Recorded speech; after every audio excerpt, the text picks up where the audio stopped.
मित्रों, आज हमारे बीच भारतीय जनता पार्टी के वरिष्ठ नेता, पूर्व केंद्रीय मंत्री और पटना साहिब से सांसद माननीय श्री रविशंकर प्रसाद जी उपस्थित हैं।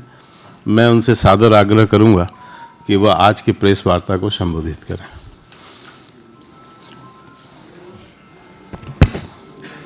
मित्रों, नमस्ते।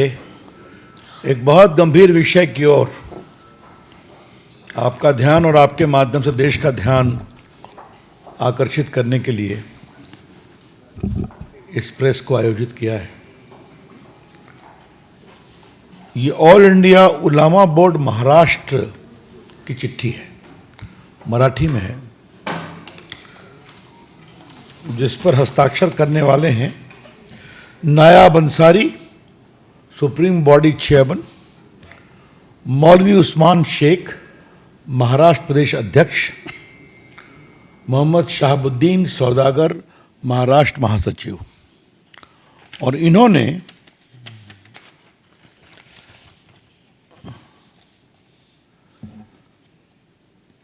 चौबीस के चुनाव में आग्रह किया है किससे किससे? नाना पटोले, उद्धव ठाकरे, शरद पवार और बाकी सभी पार्टियों से हमारा वोट चाहिए तो हमारी कुछ मांगे हैं। उनकी मांगे क्या हैं, हम मराठी का हिंदी में अनुवाद आपके सामने रख रहे हैं। वक्फ बिल का विरोध हो, नौकरी और शिक्षा में 10% मुस्लिम आरक्षण हो, उसके बाद महाराष्ट्र के 48 जिलों में मस्जिद, कब्रिस्तान, दरगाह की ज़मीन को मुक्त किया जाए। महाराष्ट्र में मस्जिदों, इमाम, मौलाना को सरकार हर महीने 15,000 रुपया देने का वादा करे।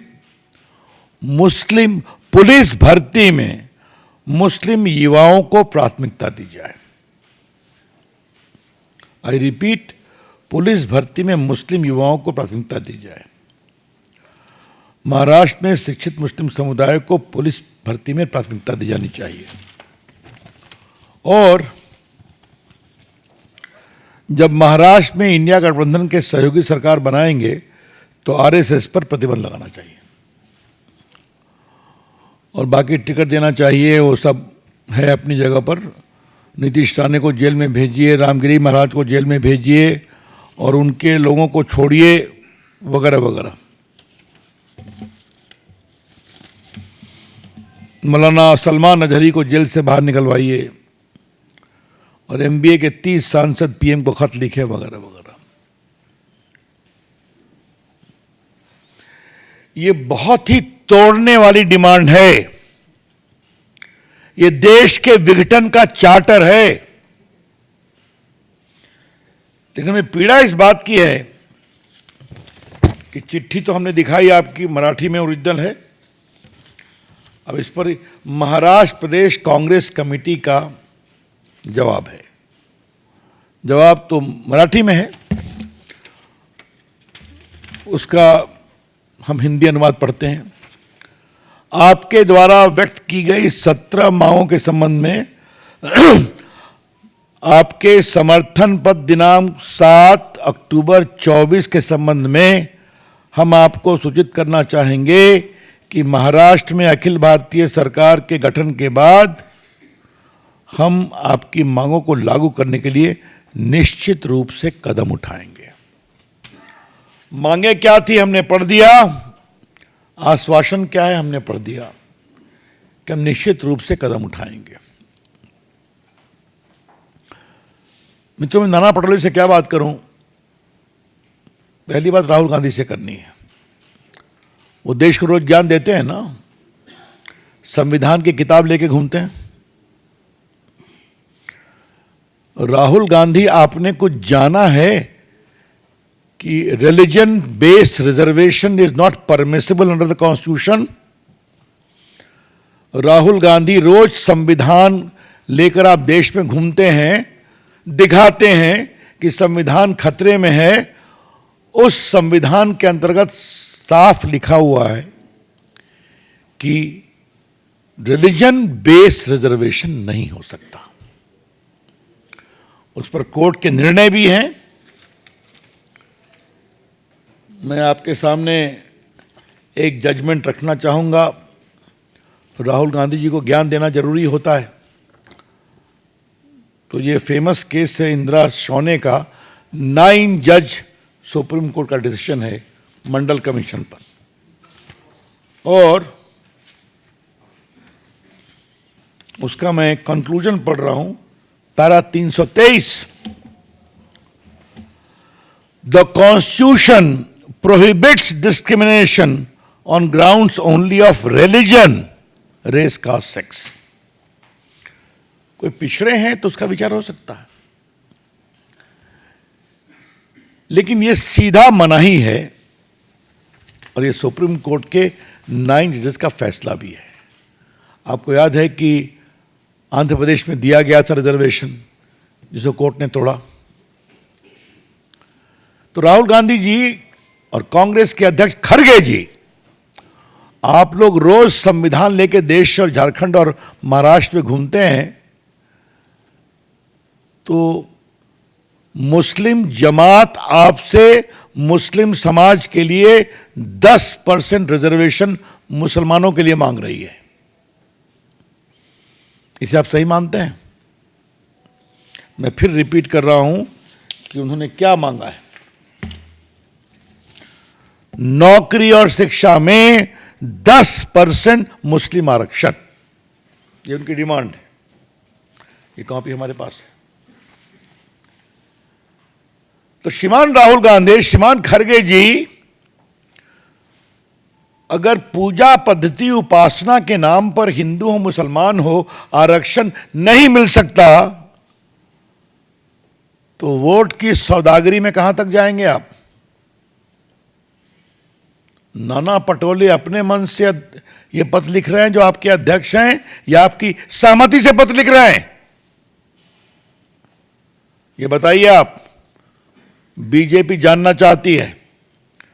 Rahul Gandhi, the BJP would like to know, because any reservation on religious ground is totally prohibited. The Constitution does not permit. The Supreme Court judgment also prohibits that. How does your president of Maharashtra Congress tell the Jamaat-e-Ulema will consider it? A downright divisive communal demand of 10% reservation for Muslims.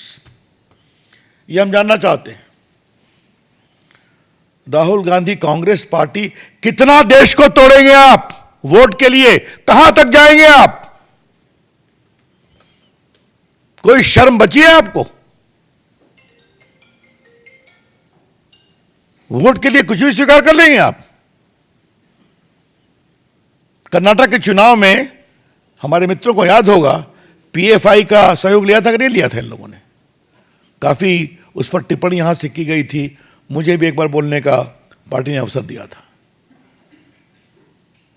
The Congress party is crossing all limits of constitutional propriety and political propriety to get votes to defeat BJP and the NDA. यह है Congress party, और चलते हैं देश को संविधान का ज्ञान देने के लिए। न संविधान समझते हैं, न संविधान के भाव को समझते हैं, न संविधान के मौलिक अधिकार की सीमाओं को समझते हैं, लेकिन चलते हैं ज्ञान देने के लिए। और मित्रों, और कई चीजें मैंने आपको बता दिया। दूसरा सवाल हम जानना चाहते हैं। इन्होंने कहा है कि आरएसएस पर बैन लगाया जाए, और नाना पटोले ने यह भी कहा हम विचार करेंगे। खड़गे साहब, राहुल गांधी, क्या आरएसएस को बैन को कांग्रेस पार्टी समर्थन करती है? खुलकर बताइए, हम भी जानना चाहते हैं। इमरजेंसी में राहुल जी, आपकी दादी जी ने लगाया था तो टूट गया ट्राइब्यूनल से। 77 में क्या गति हुई आपको मालूम है? पहले भी क्या गति हुई? अगर कांग्रेस पार्टी को अपनी कुछ और गति करवानी है तो छोड़ दीजिए, लेकिन क्या कांग्रेस पार्टी कमिट करती है in all India Ulema board Maharashtra के डिमांड को कि हमारा वोट चाहिए, तो बोलो कि आरएसएस को बैन किया जाएगा। और आपके पटोले साहब ने क्या कहा, सरकार के गठन के बाद हम आपकी मांगों को लागू करने के लिए निश्चित रूप से कदम उठाएंगे। तो इसलिए हम सारे डॉक्यूमेंट लेकर के आए हैं आपके सामने। राष्ट्रीय स्वयंसेवक संघ एक राष्ट्रवादी संगठन है। देश के विकास, राष्ट्र सेवा, राष्ट्र भक्ति में संघ ने ऐतिहासिक काम किया है। चाहे वो अपने दलित बंधुओं के लिए सेवा का काम हो, आदिवासी बंधुओं के लिए सेवा का काम हो, किसी प्राकृतिक आपदा में सेवा का काम हो, देश के मुद्दों पर, सुरक्षा के मुद्दों पर स्वयंसेवक अपने जीवन तक को होम करते हैं। राहुल गांधी 100 साल अगले साल पूरे हो रहे हैं राष्ट्रीय स्वयंसेवक संघ के। 100 साल का लंबा इतिहास है देश की सेवा का। तो हम भी जानना चाहते हैं कि वोट के लिए आप इस पर भी सौदागरी करेंगे आप? तो दूसरा सवाल हमें पूछना है उद्धव ठाकरे से। ठाकरे जी, क्या हो गया आपको? क्या अपनी विरासत भूल गए आप? आदरणीय बाला साहब ठाकरे ने वहां पर इन चीजों के खिलाफ कितना संघर्ष किया था। मातोश्री का मतलब ही था राष्ट्रीय शक्ति, राष्ट्रीय सुरक्षा का एक केंद्र। और किस तरह से बाला साहब ने इन विषयों को बड़े खुले तरीके से रखा था, हम जानते हैं। आप उनके पुत्र हैं, इसी कारण आपको राजनीति में विरासत में मिली है और इसको आप स्वीकार कर रहे हैं। तो ये शिवसेना नहीं है, ये अवसरवादी सेना है। उद्धव ठाकरे की शिवसेना अब बाला साहब की शिवसेना नहीं बची, ये सत्ता के लिए लोलुप अवसरवादी सेना है। It is no more the Shiv Sena founded by respected late Bala Saheb Thackeray, but an organization out to grab power by making all the compromises. इसके बहुत भर्त्सना करते हैं, बहुत पीड़ा होती है, क्योंकि हम लोग साथ रहे हैं। तो सत्ता के लिए व्यक्ति विचारधारा में कहां से कहां चले जाते हैं। और तीसरा सवाल शरद पवार से पूछना है। शरद पवार साहब, आप तो बड़े पुराने खिलाड़ी हैं। मैं खुद जानता हूं कि आप संविधान समझते हैं। ये क्या कर रहे हैं आप? आपका काम है ना कि आप 80 प्लस आपकी उम्र है, आपका एक इज्जत है वहां के सियासत में, तो आप उनको समझाएं कि ये हो नहीं सकता, तो आप भी खामोश हैं। तो वोट बैंक के लिए किसी सीमा तक जाएंगे।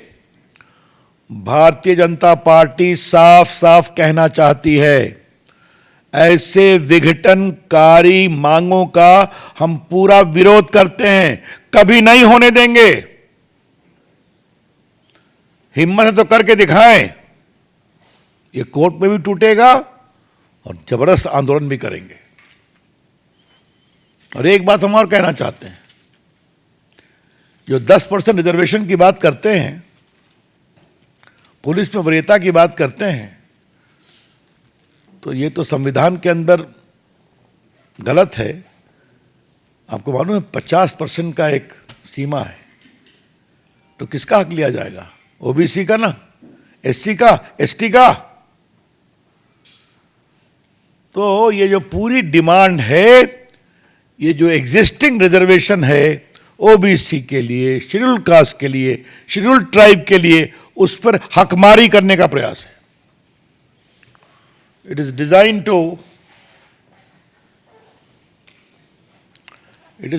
To slash the existing reservations meant for OBC, ST and SC. और पवार साहब, आप तो मराठा पॉलिटिक्स भी करते हैं, तो इसका उस पर क्या असर पड़ेगा? कुछ आपने जानने की कोशिश की है क्या? क्या जवाब देंगे आप? मित्रों, राजनीति में आदमी प्रचार करता है, अपनी बात कहता है, लेकिन देश तोड़ने वाली बात नहीं होनी चाहिए। हम इसकी पूरी भर्त्सना करते हैं और पूरे महाराष्ट्र, क्या पूरे देश में हम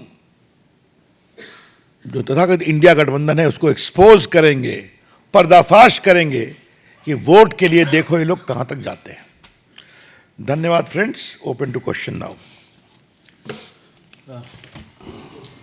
देवेंद्र पराशर जी। अजीत पवार आप लोगों के सहयोगी हैं, उनका ये कहना था कि आरएसएस की जो लाइन आई थी कि बटेंगे तो कटेंगे, सीधे सीधे मुखाफत कर रहे थे कि महाराष्ट्र में ये नहीं चलेगा। अभी मैं इनकी बात कर रहा हूं जी, ने मिलता जुलता नहीं है, कोई संबंध नहीं है इसका।